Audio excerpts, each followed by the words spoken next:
हमारे धरती पे पहली बार 1996 में एलियन अटैक हुआ था। अब 20 साल बीत चुका है। सारे देश मिलकर एक डिफेंस सिस्टम बनाया है जिसका नाम है ईएसटी, अर्थ स्पेस डिफेंस, ताकि हम कोई भी एलियन अटैक्स को रोक सके।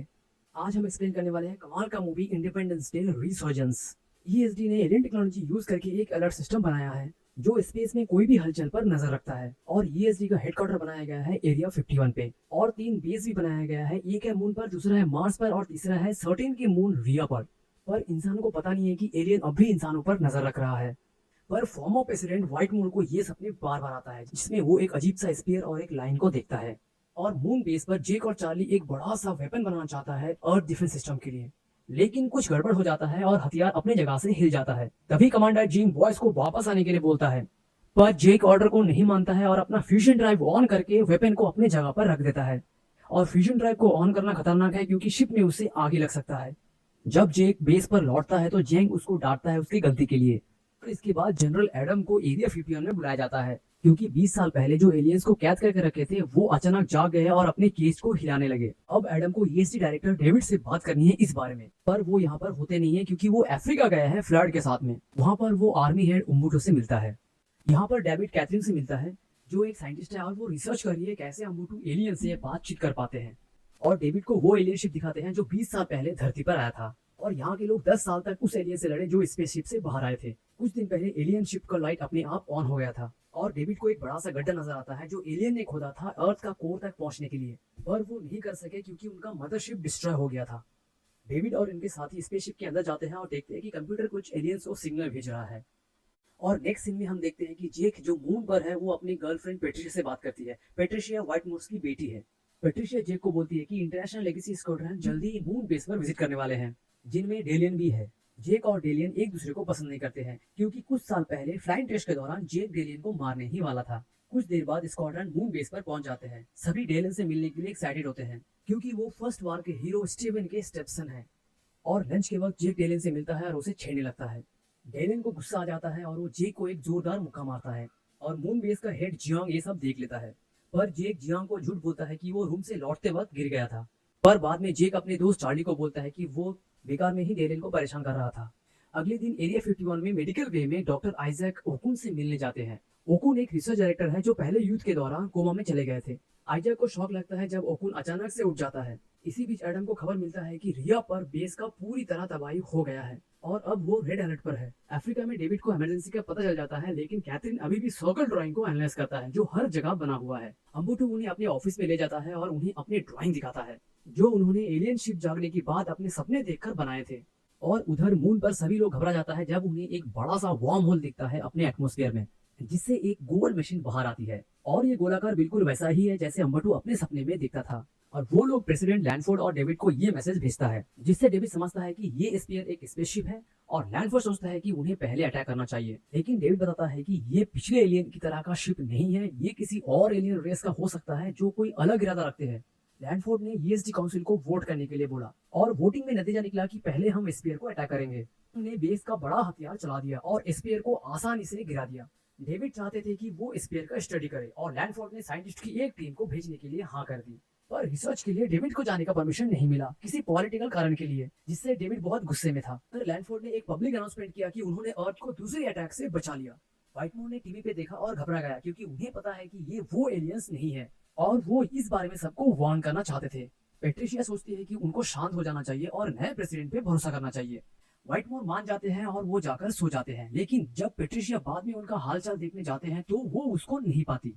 तभी जेक डेविड की परेशानी को समझते हैं और उसे मदद करना चाहते हैं। वो जियांग के पीठ पीछे से एक शटल चुरा लेते हैं और उसे अफ्रीका उड़ा ले जाते हैं जहां से वो डेविड, फ्लॉयड, उम्बाटू और कैथरीन को उठाते हैं। पुरानी मदरशिप के टुकड़ों के बीच से एक खतरनाक सफर करके वो स्पीयर तक पहुंच जाते हैं। जेक और डेविड स्पीयर को उठाने के लिए तैयार हो जाते हैं। धरती पे यूएस ने पहली बार जीतने के सालगिरह के लिए एक जश्न का आयोजन किया है। विथमोर लैंडफोर्ड की स्पीच को रोकता है और सबको चेतावनी देने की कोशिश करता है, लेकिन उसी वक्त उसका सर दर्द करना शुरू हो जाता है और वो वहाँ पर गिर जाता है। और हॉस्पिटल रूम में ओकुन को भी तेज सर दर्द शुरू हो जाता है, साथ ही में ओम्बुटो को भी सर दर्द शुरू हो जाता है। और उधर मून पर लोगों को एक नया एलियन मदरशिप दिखाई देता है जो जमीन के बहुत करीब आ जाता है। चार्ली जल्द से शटल का कंट्रोल ले लेता है और जेक और डेविड को बचा लेता है उन्हें क्रश होने से पहले। एडम्स को अर्थ पे अलर्ट मिल जाता है और वो सेलिब्रेशन कैंसिल कर देता है और इधर जेक पायलटिंग संभाल लेता है ताकि चार्ली रोबोट आर्म से स्पीयर को उठा सके। वो कई बार स्पीयर को उठाने की कोशिश करते हैं, लेकिन बाद में पता चलता है कि मदरशिप का अपना एक ग्रेविटी है जो शटल को अपनी तरफ खींच रहा है।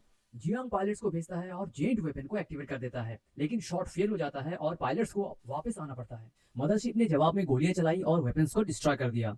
जियांग ने तुरंत सबको यहाँ से निकल जाने के लिए ऑर्डर किया है, क्योंकि मदरशिप ने मून का और बेस का कुछ हिस्सा को बर्बाद कर दिया है। ईएसडी ने ऑर्बिटल डिफेंस सिस्टम को एक्टिवेट किया, लेकिन मदरशिप ने सारे सैटेलाइट को शूट कर दिया। कुछ देर बाद मदरशिप अर्थ पहुंच गई और जेक के शटल को भी अपने साथ खींच लिया। शिप के पास आने से शहरों में तबाही शुरू हो गई और शिप की ग्रेविटी ने लोगों और बिल्डिंगों को भी ऊपर उठा लिया। डेविड समझ चुका था कि शिप नॉर्थ अटलांटिक ओशन पे लैंड करना चाहती है और उधर जेक को मलबे से बचने के लिए कुछ क्रेजी मूव्स करना पड़ा। लैंडफोर्ड ने सारे कोस्टल सिटीज को खाली करने का ऑर्डर दिया, लेकिन कुछ बोट्स को मैसेज टाइम पर नहीं मिला।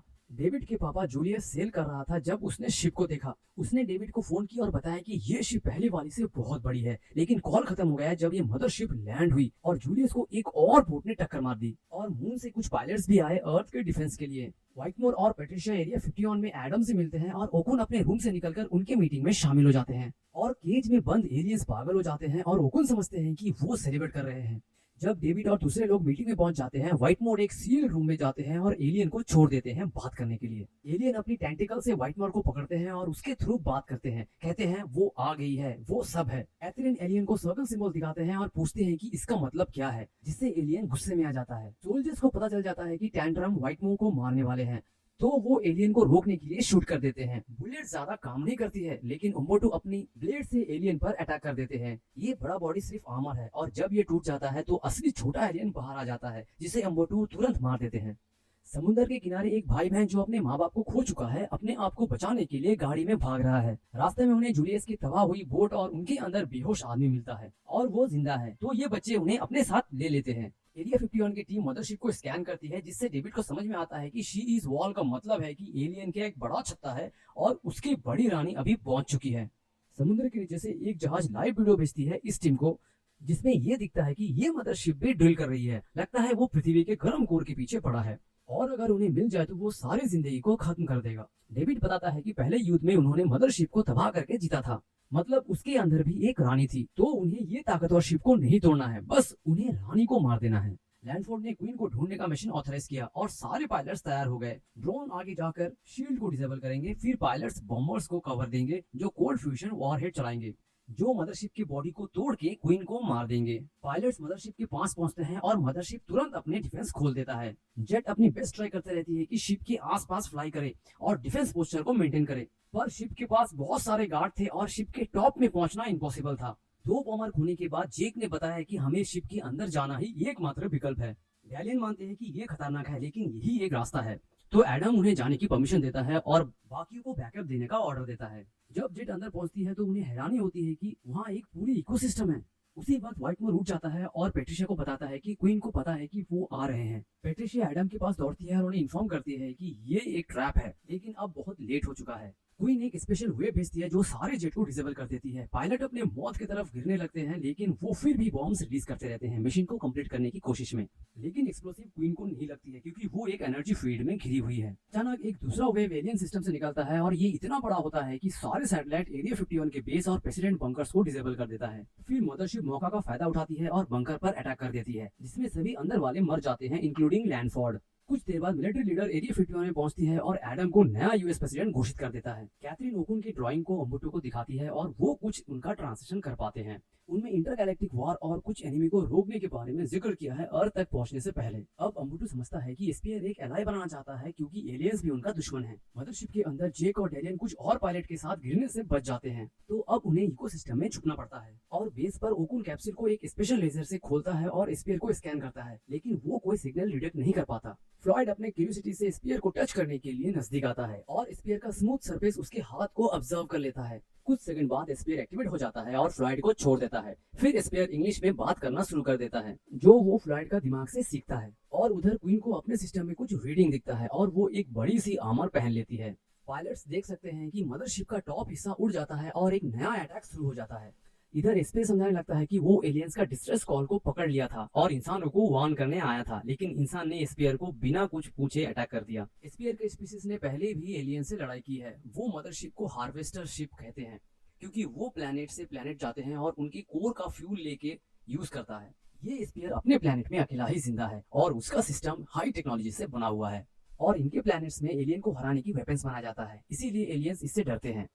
लेकिन अब जब स्पेयर एक्टिवेट हो गया है तो क्वीन उसे ट्रैक कर सकते हैं। डेविड कहते हैं कि अगर क्वीन आ रही है तो हम उसे फंसा सकते हैं। डेविड बोलते हैं कि वो असली स्पेयर को एक आइसोलेशन चैम्बर में छुपा सकते हैं और उसकी रेडिएशन सिग्नल को एक कोल्ड फ्यूजन बॉम्ब से निकाल सकती है। फिर क्वीन उस सिग्नल को फॉलो करेगी और वो फंस जाएगी। बस उन्हें क्वीन को ट्रैक करने की कोई तरीका चाहिए और एडम बताता है कि उनके पास पहले वार की एक रडार ट्रैकर है। एडम और डेविड जो भी पायलट बचे हैं उनसे बात करते हैं, समझाते हैं कि सैटेलाइट डाउन है तो किसी को मैनुअली फ्लाई करके बॉम्ब्स को ब्लास्ट करना है, मतलब कि पायलट्स इस मिशन में बच नहीं पाएंगे। पेट्रिशिया वॉलंटियर होने की कोशिश करती है लेकिन व्हाइटमोर बीच में बोलता है और मिशन एक्सेप्ट कर लेता है। तभी जूलियस उठ जाता है और बच्चों को एरिया 51 में जाने के लिए राजी करता है, लेकिन उसके पास गैस खत्म हो रही है और वो बहुत धीरे चल रहा है। वो एक गैस स्टेशन पर रुकते हैं और वहाँ एक स्कूल बस दिखता है जिसमें बच्चे अकेले हैं बिना ड्राइवर के। तो जूलियस उनके चार्ज ले लेते हैं और सारे बच्चों को लेकर बस चलाने लगते हैं एरिया 51 की तरफ। और उधर मदरशिप्स में पायलट एलियंस का प्लेन ढूंढ लेता है। जेक आगे बढ़ता है और एलियन को डिस्ट्रैक्ट करने के लिए उनको गाली देते हैं और उनके फ्लोर पर सुसु कर देते हैं, जबकि उसके दोस्त जेट चुरा लेते हैं।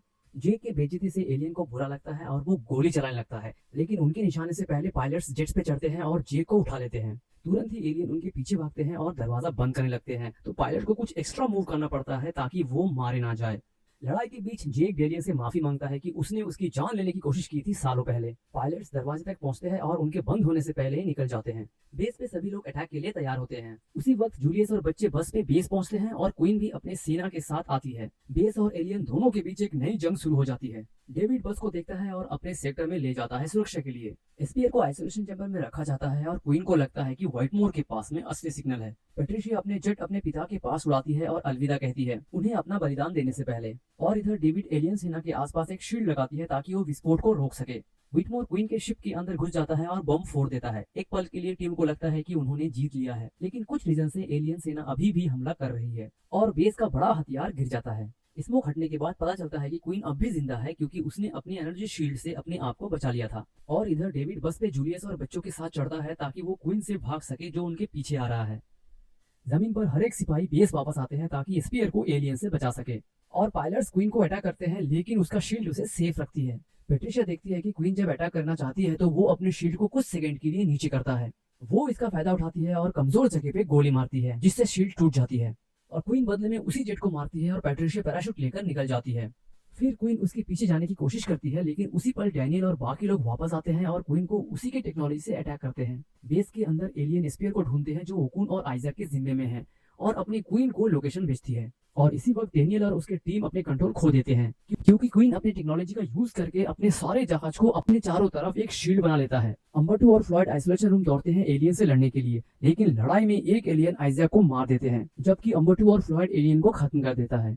रानी बेस पर पहुंचती है और स्पीयर को एक्सेस करने के लिए छत पर मारना शुरू करती है। इधर जे का डेलियन मैनुअल थ्रस्ट एक्टिवेट करता है और क्वीन के कंट्रोल से बाहर आ जाते हैं। जब रानी फाइनली बेस को तोड़ देते हैं और स्पीयर को पकड़ लेते हैं तो पायलट जेट का कंट्रोल वापस लेते हैं और उस पर गोली चलाते हैं जिससे वो अपने आर्मर से बाहर आ जाती है। रानी चलकर जाने की कोशिश करती है और बस तक पहुंचती है, लेकिन पायलट्स के हमले से क्वीन मर जाती है और जमीन पर गिर जाती है और स्पीयर को छोड़ देती है। रानी की मौत से ड्रिल और सारे एलियन शिप रुक जाते हैं जो जमीन पर गिर जाते हैं। दुनिया भर में सभी जीत का जश्न मनाने लगता है और मदरशिप चली जाती है और ओकुन कंफर्म करता है कि स्पीयर ठीक है। डेविड परेशान है कि अर्थ दूसरे अटैक को झेल नहीं पाएगा, लेकिन ओकुन याद दिलाता है कि स्पीयर के पास एक शेल्टर प्लेनेट पर एक ट्रेनिंग प्रोग्राम है। तो ह्यूमैनिटी की अगले स्टेप ये है कि वो इंटरगैलेक्टिक वॉर में शामिल हो और इसी के साथ ये मूवी खत्म हो जाती है।